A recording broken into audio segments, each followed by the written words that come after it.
Chapter 8. Something incredible had happened.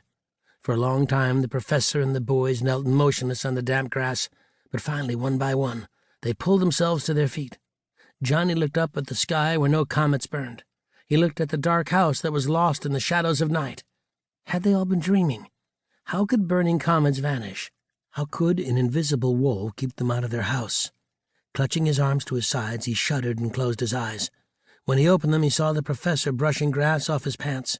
When the professor saw that Johnny was staring at him, he straightened up and pushed his glasses straight on his nose. "Well, that was something, wasn't it?" he snorted as he looked around. "Baron, are you all right?" Fergie was standing nearby. He seemed stunned, but when he spoke, his voice was clear and reassuring.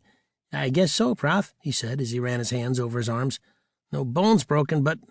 Hey, what do you think happened? I mean, comets don't just go out, do they?" The professor shook his head firmly. "No, they assuredly do not.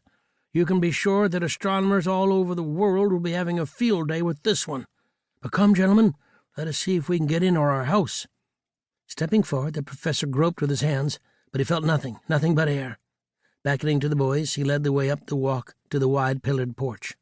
But when he jerked open the front door and turned on the hall light, he got a rude surprise. The house looked as if a whirlwind had passed through it. Pictures had fallen off the walls, and the coat-tree had fallen on its face. Mirrors were shattered, and table lamps had been flung about.